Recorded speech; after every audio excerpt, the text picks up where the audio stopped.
Bonjour Michel de Pixapicture. Dans ce Mac Photo du mois de septembre, le Mac Photo de la rentrée, je vais vous parler des dernières nouveautés de Photoshop et aussi des fameux fichiers HEIC. A tout de suite.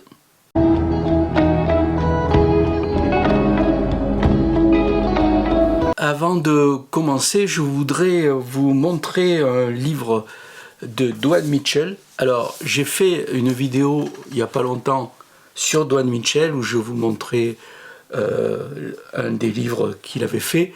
Et du coup, je me suis procuré celui-ci. Alors, si vous n'avez pas vu la vidéo, vous cliquez sur le lien qui apparaît en dessous. Alors là, c'est Don Mitchell, c'est ses portraits.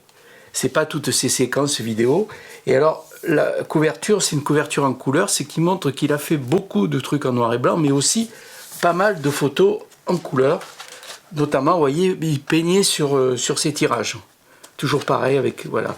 Alors, c'est vraiment un très beau livre, super bien imprimé. Alors, vous voyez, couleur et noir et blanc. Ouais, toujours avec les petits trucs qu'il peignait. Vous voyez, c'est vraiment super beau. Alors je vous conseille ce livre, hein. Il y a beaucoup de personnalités, c'est vraiment super beau, c'est vraiment un super beau livre. Toujours pareil avec Andy Warhol, hein. Il était très copain avec Andy Warhol, voilà. Je vous montre quelques photos. Alors c'est un livre aux éditions Thames et Hudson, voilà. Ça c'était pour vous rappeler la vidéo que j'ai faite sur Don Mitchell. Alors, aujourd'hui, je vais commencer par vous parler des fameux fichiers HEIC. Alors, ceux qui ont des iPhones, ils ont vu que lorsqu'ils prennent des photos, vous voyez, ils sonnent là, qu'ils prennent des photos, les photos sont au format HEIC. Alors, c'est quoi ce format HEIC? J'en ai déjà parlé, mais en fait, c'est sûrement le format de fichier qui va remplacer à court terme ou à moyen terme les fichiers JPEG. Pourquoi? Parce que ce format offre une qualité nettement supérieure au JPEG et surtout il a un poids beaucoup moindre, de l'ordre de moitié par rapport au JPEG, ce qui est quand même assez extraordinaire. Et tout à l'heure, je vais vous montrer sur l'ordinateur qu'il n'y a pas que cet intérêt de passer au format HEIC. Alors pour l'instant, ça marche sur les iPhones. Je crois que Samsung va sûrement sortir aussi la possibilité de faire des photos avec ce nouveau format. Je pense que comme souvent Apple est un peu précurseur, finalement, ça va pas tarder à se généraliser. Alors c'est vrai que les grandes agences comme eStop, toutes ces grandes agences, Shutterstock, Getty et compagnie, ont des millions de photos qui sont en JPEG. Alors comment ça va se passer, on n'en sait rien. Toujours est-il que vous allez voir, c'est un format très intéressant. Alors le problème, si vous faites des photos avec votre iPhone et que vous êtes sur un PC, les PC par défaut, Windows 10 ne lit pas les fichiers HEIC. Mais par contre, il y a une espèce de petit fichier que vous pouvez télécharger qui permet justement de lire et même d'imprimer les fichiers qui sont faits en HEIC. Je mettrai tout à l'heure je vous montrerai tout à l'heure le lien qui permet pour ceux qui sont en PC de télécharger ce fichier. Voilà, alors ça je vous montrerai ça tout à l'heure à l'ordinateur parce que vous allez voir qu'il y a quelque chose notamment dans Lightroom qui est très spécifique de ces fichiers HEIC et qui vont proposer, à mon avis, des améliorations et des choses très intéressantes et tout ça. Autre chose, comme c'est la fin des vacances et que on est au mois de septembre, Photoshop a sorti une nouvelle version. Alors quand vous avez Photoshop, maintenant c'est un portrait, hein. Et il semblerait que de plus en plus Photoshop parte sur l'intelligence artificielle et propose des menus qui vont fonctionner avec l'intelligence artificielle. Alors, il y a beaucoup de nouveautés dans ce nouveau Photoshop, hein, ceux qui sont abonnés à la suite Adobe. Mais il y en a une qui est intéressante, c'est notamment au niveau de la sélection des sujets. Vous savez, il y a un truc automatique qui permet de sélectionner les sujets, avec même l'amélioration avec les cheveux, etc. Et maintenant, vous avez plusieurs possibilités. Soit vous faites ça comme d'habitude, c'est-à-dire avec votre ordi, soit vous demandez à l'intelligence artificielle d'aller le faire. Donc ça passe évidemment par le cloud. Et vous avez dans le menu de sélection du sujet, vous avez deux options. Le faire directement sur votre ordi ou le faire par l'intelligence artificielle. Je vais aussi vous montrer ça. Alors, je vous le dis tout de suite, j'ai fait des essais entre les deux systèmes, c'est pas flagrant. Alors il paraît, d'après ce que j'ai lu sur d'autres youtubeurs qui avaient fait des essais, qui sont à peu près d'accord avec moi, il semblerait que pour les sujets, notamment où il y a des fourrures, ça marche mieux avec l'intelligence artificielle que quand vous le faites sur l'ordinateur. Par contre, moi, sur les portraits, même les cheveux, j'ai des cheveux de ma fille qui sont complètement très difficiles à sélectionner, c'est à peu près pareil. Donc voilà. Donc il y a d'autres aussi nouveautés, mais ça je vais pas vous passer toutes les nouveautés mineures de Photoshop. Vous verrez par vous-même si vous êtes abonné et tout ça. Alors, ce que je vous propose, c'est d'aller sur l'ordinateur.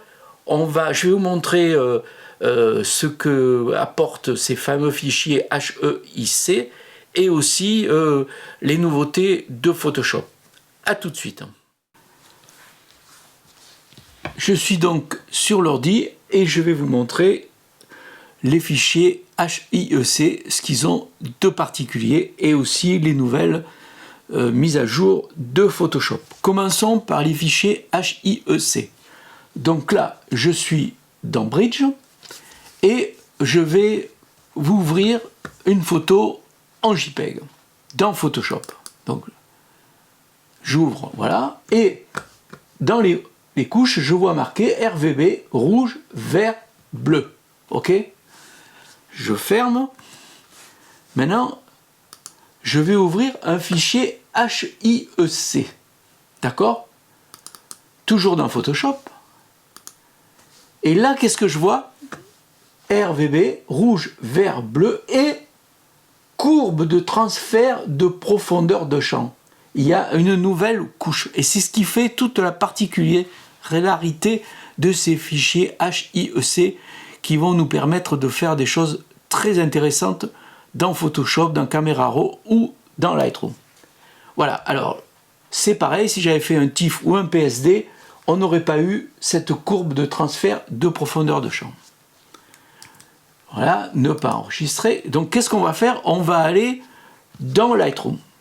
Donc je vais dans Lightroom, je retrouve mes fichiers, des JPEG et des NEF et des fichiers HEIC.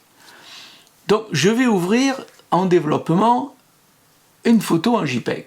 Développement, voilà. Et là, je vais ici, dans l'espèce de petit cercle qui nous permet d'accéder au masquage, à tous les thèmes de masquage.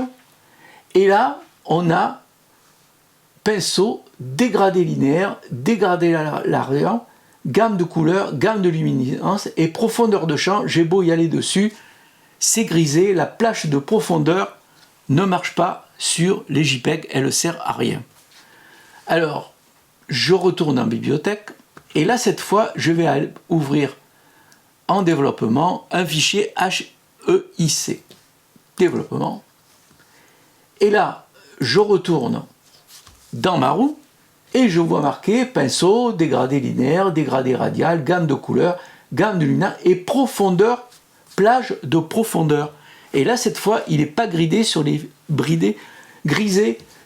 les fichiers HEIC. Et qu'est-ce que ça fait? Donc, je vais essayer les gammes, les plages de profondeur, ce que ça donne. Apparaît ici une espèce de règle. Donc, j'affiche l'incrustation pour montrer là où ça va travailler. Et ce que je fais, c'est que je vais déplacer, vous voyez, ici, doucement. Et qu'est-ce qu'il fait? Vous voyez, il y a la lampe qui est apparue là, vous voyez, tac. Donc, ce n'est pas le dégradé radiant ou linéaire. Hein. Là, ce qu'il est en train d'attraper, c'est de voir les photos en fonction de leur profondeur de champ et de leur netteté. Donc là, il sélectionne tout ce qui est pas très net et il met à part, il protège les zones qui sont nettes, notamment la lampe et le clavier. Alors il faut dire que si j'avais voulu faire ça, mais avec le dégradé linéaire ou le dégradé radian, vous voyez, comme ça, là, ça n'aurait pas marché parce qu'il n'aurait pas pu prendre, une fois qu'il aurait pris le clavier, il n'aurait pas pu attraper la lampe. Donc vous voyez l'intérêt, c'est vraiment super. Alors je vais revenir en arrière, hop là, et je vais faire de l'autre côté maintenant, pour vous montrer. Alors vous voyez, là il enlève tout ce qui est flou, entre guillemets. Voilà, et là vous avez plus que les photos qui sont nettes, par exemple, et donc si j'enlève ça, et que je peux travailler dessus, ces parties qui sont donc sélectionnées, et vous voyez, si je fais l'exposition, voilà, je peux faire plein de trucs, donc j'ai eu accès à tous les menus qui sont ici, clarté, ombre, blanc, etc., etc. Donc je peux corriger, vous voyez. Donc c'est assez super. Alors je vais vous montrer une autre image, voilà, parce que je sens que ça vous plaît bien. Donc je fais ça, développement. Là, vous voyez, c'est mon studio. Alors, si j'ai envie, par exemple, que tout ça disparaisse et que j'ai envie qu'on voit que mon clavier, ce que je fais pareil.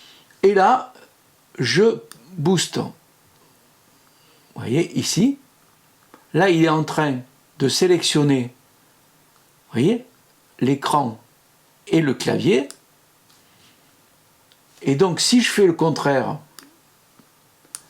si je fais ici,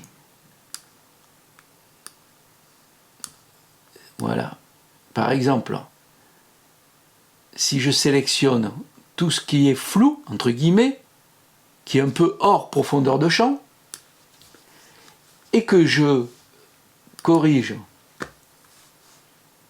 par exemple, l'exposition, vous voyez, je peux pratiquement faire disparaître tout ce qui est derrière et garder mon écran, mon clavier, et puis le petit bonhomme de mon copain de Dragon Rouge, et puis ma photo de pâquerette.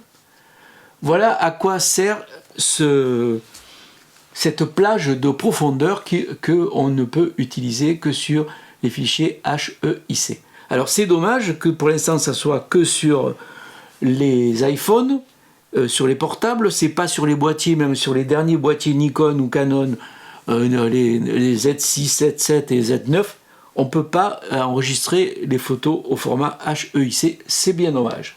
Mais je pense que ça va venir. Voilà un peu ce que je voulais vous parler à propos des fichiers HEIC. Donc je vous rappelle que si vous êtes en PC, vous pouvez télécharger un codec qui s'appelle Copy Trans E HEIC qui vous permettra justement de voir, d'imprimer ces fichiers HEIC si vous êtes en PC et que vous avez quand même un iPhone. Voilà. Maintenant, on va voir, je vais fermer Lightroom et on va voir, quitter là, et on va voir un peu les nouveautés de Photoshop. Voilà. Alors, je vais aller dans Photoshop.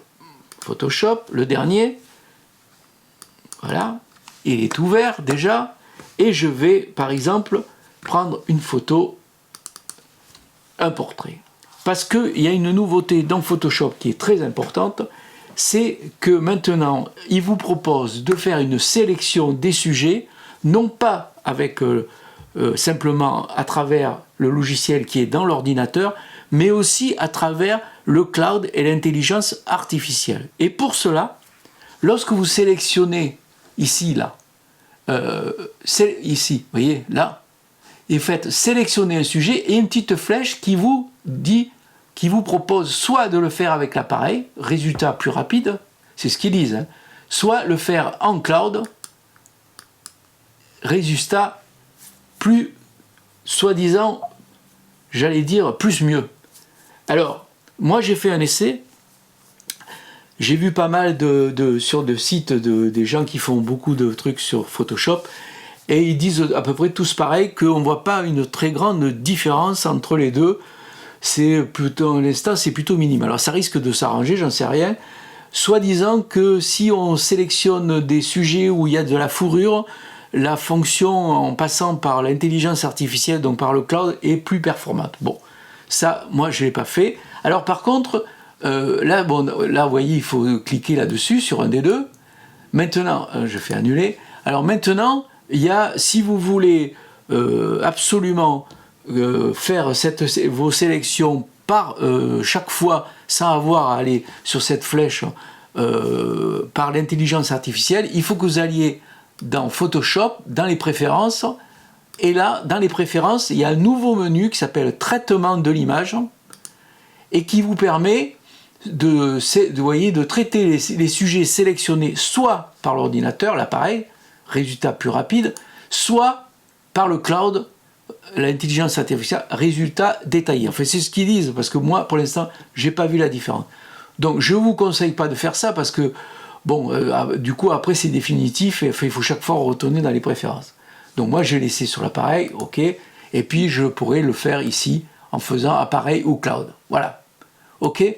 Alors, ça c'est une des nouveautés les plus importantes. Il y en a d'autres, notamment dans les filtres, les neural filters, il y a des nouveautés, mais je ne vais pas vous en parler maintenant.